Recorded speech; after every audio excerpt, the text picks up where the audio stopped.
Good morning. আশা করছি সবাই ভালো আছেন। আমাদের গল্পগুলোর নতুন আরও একটি ব্লগে আপনাদেরকে স্বাগত। আজকে শনিবার। আমাদের যে একজন মারা গেছিলেন, আগের ব্লগগুলোতে আপনাদের সাথে বলেছি আজকে 11 দিন হয়ে গেল। আর নিয়ম অনুসারে 11 দিনে হয় ঘাট কামান। আর এই ঘাট কামানে সমস্ত জামা কাপড় কাচাকাচি করতে হয়। ঘাট কামানের দিন আমাদের কি কি নিয়ম পালন করতে হয় সমস্তটা চলুন আপনাদেরকে বলি। ঘাট কামানের দিন আমরা এতদিন যে সমস্ত জামা কাপড়গুলো ব্যবহার করেছি সেগুলো কেচে ফেলতে হবে। আর নখ কাটতে হবে, চুল কাটতে হবে, মানে ছেলেরা চুল দাড়ি এগুলো কাটবে আর মেয়েরা নখ কাটবে, এটাই হচ্ছে নিয়ম।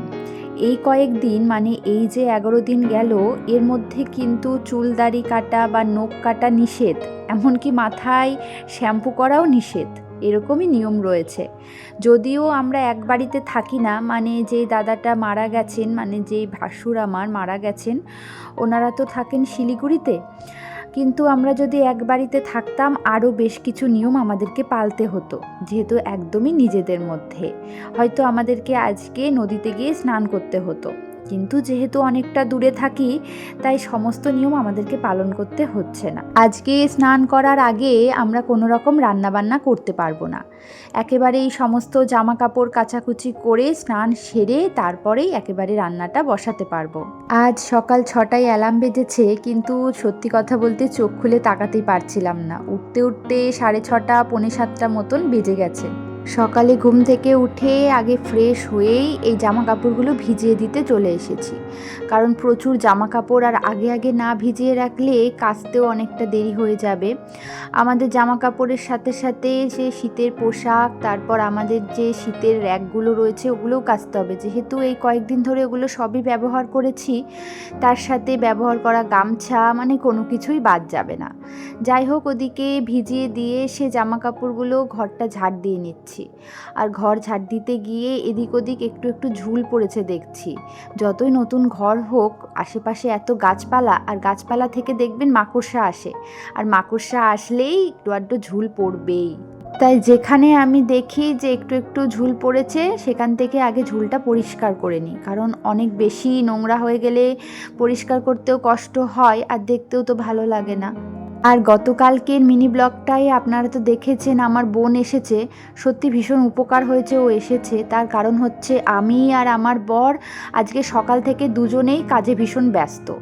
আর ও মিছরিকে একটু তাহলে দেখতে পারবে, কারণ মিছরি মিমিমের কাছে খুব ভালো থাকে, মানে আমার বোনের কাছেও ভীষণ ভালো থাকে। আর ও ওকে জল খাইয়ে দেওয়া, খাবার খাইয়ে দেওয়া সবটা করতেও পারে। তাই ও এসেছে বলে আমি একটু নিশ্চিন্ত, না হলে মিছরিকে নিয়ে আমাদের নাজেহাল অবস্থা হয়ে যেত।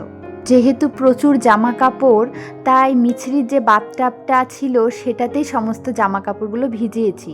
সমস্ত বলতে বেশ কিছু জামা কাপড় এখনও বাকি আছে, কারণ জায়গা নেই আর ভেজানোর, তাই এগুলো কাচা হয়ে গেলে আবার কিছু জামা কাপড় ভেজাতে হবে। বিশেষ করে র্যাকগুলো যেহেতু অনেকটা বড় বড়, সেগুলো পরেই কাচাকাচি করব। মিছরি তো এখন আর বাথটাবে স্নান করে না, তাই বাথটাবটা বেশ কাজে লেগে গেল। আরও একটা বাথটাব রয়েছে মিছরির, প্রয়োজন হলে সেটাকেও বের করে নেওয়া যাবে। আর আজকে যেহেতু প্রচুর জামা কাপড় কাচাকাচি করতে হবে, তাই আমার একার পক্ষে এত জামা কাপড় কাচাকাচি করা সম্ভব নয়। তাই আমার বর হাতে হাতে সকাল থেকে জামা কাপড় ভেজানো, জামা কাপড় কাচাকাচিগুলো করে দিচ্ছে। বিশেষ করে যেগুলো ভারী জামা কাপড় সেগুলো ও কেচে দিচ্ছে, আর হালকাগুলো আমি কেচে নিচ্ছি। আজকে দুজনে সকাল থেকে হাতে হাত মিলিয়ে কাজে লেগে পড়েছি। শুধু তো জামা কাপড় কাচাকাচি করলেই হবে না, আমার ওদিকে ঘর মোছাও আছে বাকি, সেটাও আমাকে করতে হবে। তারপর স্নান করে রান্না বান্না সব থেকে বড় কাজ বাকি আছে। আজকে আর সকালবেলা সেরকম কিছু খাওয়া দাওয়া হবে না, মানে রান্না বান্না হবে না সকালে আজকে, কারণ এই সমস্ত সেরে উঠতে উঠতে অনেকটা বেলা হয়ে যাবে। তাই সকালের দিকে কি খাবো সেটা এখনও ভাবিনি, দেখা যাক সকালের দিকে কি খাওয়া যায়। দেখবেন শীতকালে জামা কাপড়ে বেশি ময়লা হয়ে থাকে, তার কারণ হচ্ছে শীতে আমরা বডি অয়েল, গ্লিসারিন এগুলো মেখে থাকি, তো সেই কারণে আমাদের জামা কাপড়ও খুব তাড়াতাড়ি তেল চিটচিটে হয়ে যায়। তাই কাচার সময় বোঝা যায়, দেখতে ময়লা লাগে না যে ময়লা হয়ে যায়।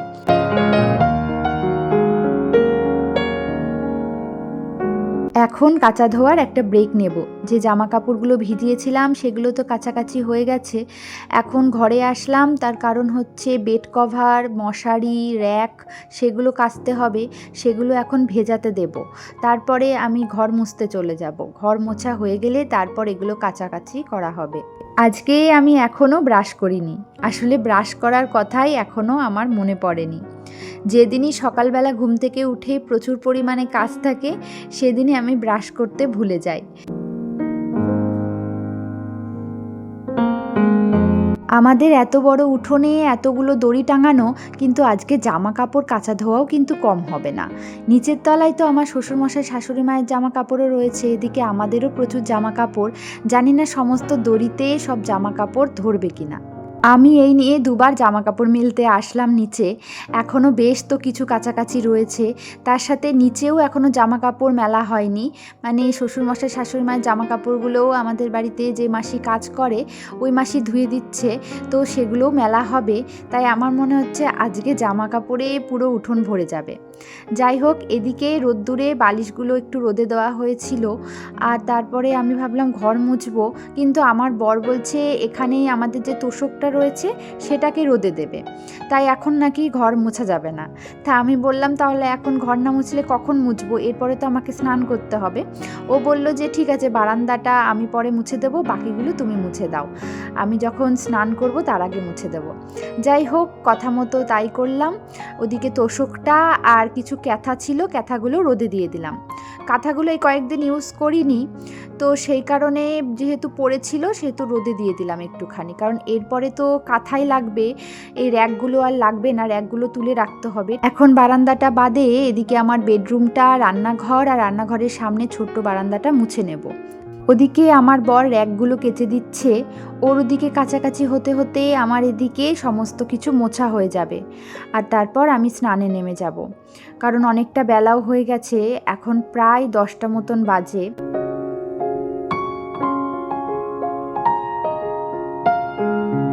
রান্নাঘরে চলে এসেছি। এখন এই জায়গাগুলোতে যেহেতু এঁটো বাসন ছিল, তারপর কালকের খাবারগুলো তরিতরকারিগুলো রেখেছিলাম, তাই এই জায়গাগুলো এখন একটু মুছে নিচ্ছি।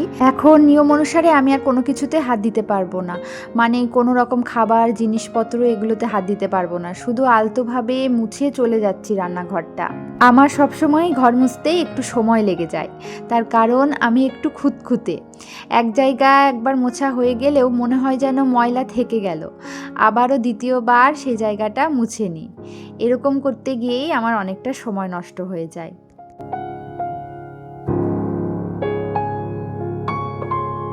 আমরা আজকে তো স্নান করার আগে কিছু খেতে পারবো না, তবে মিছরি তো ছোট, আর আমার মনে হয় ছোটদের জন্য কোনো নিয়ম হয় না, তাই বুনু মিছরিকে ঘুম থেকে ওঠার পরে ফ্রেশ করিয়ে একটু দুধ, একটু কলা, বিস্কুট খাইয়ে দিয়েছে, না হলে বাচ্চা ওর খিদে পেয়ে যাবে। তো এদিকে দেখুন মিছরিকে নখ কাটাতে বসেছি, আর আমিও নখ কেটে নিয়েছি।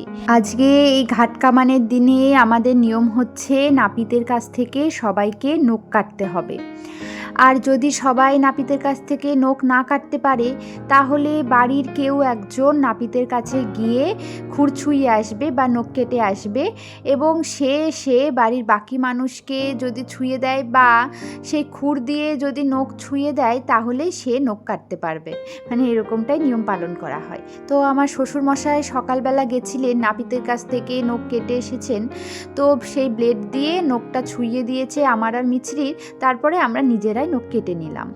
এখন স্নান সেরে আমি চলে এসেছি, আর প্রচুর জামা কাপড় নিচে মেলা হয়ে গেছে, আর এগুলো মেলার আর নিচে জায়গা নেই, তাই ভাবলাম আমার এই বারান্দার সামনের দড়িতে সমস্ত জামা কাপড়গুলো দিয়ে দিই।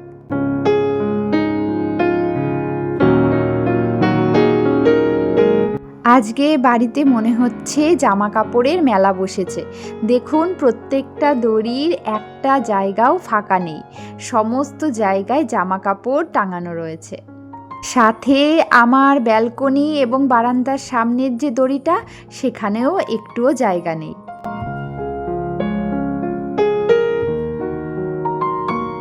কালকে বোন আসার সময় মিছরি যেহেতু দই খেতে ভীষণ ভালোবাসে, তাই এক হাঁড়ি দই এনেছিল। আজকে সকালবেলা মিছরির সাথে সাথে আমরাও একটু দই খাচ্ছি। শুধু দই নয়, চিড়ে দই কলা একসাথে খাচ্ছি।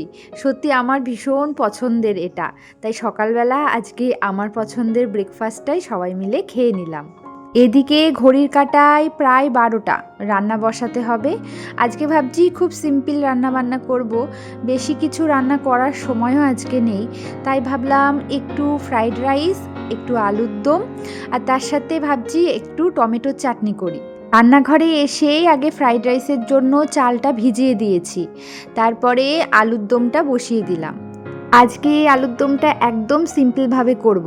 অন্যদিন আলুর দম করলে একটু পোস্ত বা চারমগজ সাথে একটু কাজু বাদাম বেটে দিই, কিন্তু আজকে আর এত কিছু দেব না। আজকে সাধারণভাবে আদা জিরে লঙ্কা টমেটো পেস্ট করে আলুর দমটা করব। ওদিকে আলুগুলো লবণ হলুদ মাখিয়ে ভাজা বসিয়ে দিয়েছি। এবার মশলাটা করে নিচ্ছি। আমার ফ্রাইড রাইসে চালটা ভিজতে ভিজতে এদিকে আলুর দম আর চাটনিটা হয়ে যাবে। এরপরে বাজারে কাঁচা আম অ্যাভেলেবেল হয়ে গেলে তখন কিন্তু আর টমেটোর চাটনি খেতে মনই চাইবে না, তখন আমের চাটনিই প্রায় মাঝে মধ্যে খাওয়া হবে। ভাবলাম অন্যদিন তো তাড়াহুড়ো করে রান্না বান্না করি, চাটনি করার সময় আমার হয়ে ওঠে না। এদিকে টমেটোরও সময় শেষ হতে চলেছে, তাই ভাবলাম আজকে একটু জমিয়ে টমেটোর চাটনি করি। এদিকে দেখুন আলুর দমের আলুটা মশলার সাথে ভালো করে কষানো হয়ে গেছে। চাটনির জন্য টমেটো কেটে নিচ্ছি। আর কালকে বাবা বুনুকে দিয়ে খেজুর আর আমসত্ত্ব পাঠিয়েছে। আমসত্ত্ব তো এমনিতে খেতে তো ভালোই লাগে, তবে চাটনিতে দিলে আমার আরও বেশি ভালো লাগে। আর টমেটোর চাটনিতে আমসত্ত্ব আর খেজুর দিলে সত্যিই ভীষণ জমে যায়। ওই বাড়ি থেকে যখনই কেউ আসে বা আমরা যখনই যাই না কেন, তখনই ওই বাড়ি থেকে খেজুর পাঠিয়ে দেওয়া হয়। তাই আমার ঘরে সবসময় খেজুর অ্যাভেলেবেল থাকে, কিন্তু সত্যি কথা বলতে খেজুর খেতে আমার ভালো লাগে না। তবে এই টমেটোর চাটনিতে যদি খেজুর দেওয়া হয়, সেই খেজুর আমি সবসময় বেছে বেছে খাই। মানে খেজুরের স্বাদটাই যেন পাল্টে যায় চাটনিতে। তাই আজকে একটু বেশি করে চাটনিতে খেজুর দিচ্ছি, সাথে তো আমসত্ত্ব দেবই।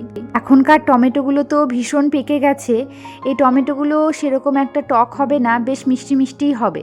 সাথে এই খেজুর আর আমসত্ত্ব দিলে আমার মনে হয় টক থাকবেই না। তাই বাইরে থেকে আর চিনি অ্যাড করার মনে হয় খুব একটা বেশি প্রয়োজন হবে না। এগুলোতেই এমনিতেই মিষ্টি হয়ে যাবে টমেটোর চাটনি।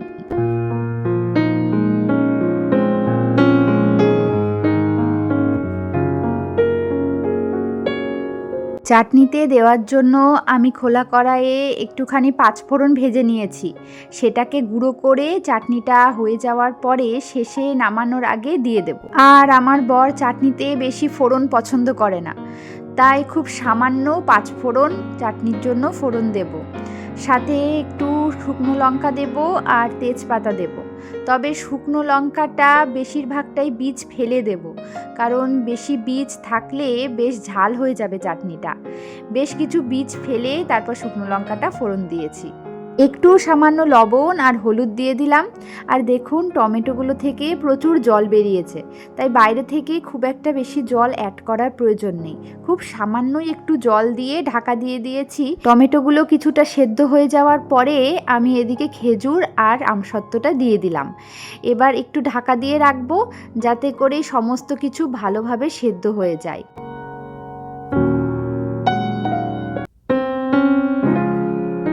ওদিকে ফ্রাইড রাইসের চালটা বেশ অনেকক্ষণ হলো ভেজানো হয়েছে।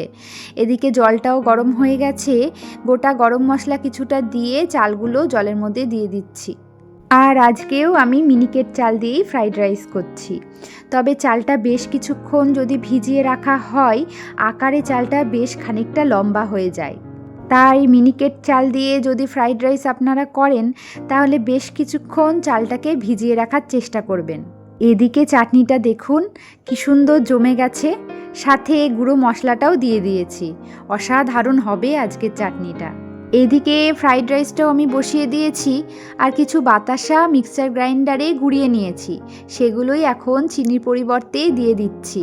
নামানোর আগে একটু গোটা গরম মশলা জায়ফলের গুঁড়ো করে দিলে ভালো হয়, তবে আমার কাছে জায়ফলটা নেই, তাই এই যে সানরাইসের গুঁড়ো মশলা রয়েছে, গরম মশলা গুঁড়ো, সেটাই এখন দিয়ে দিলাম।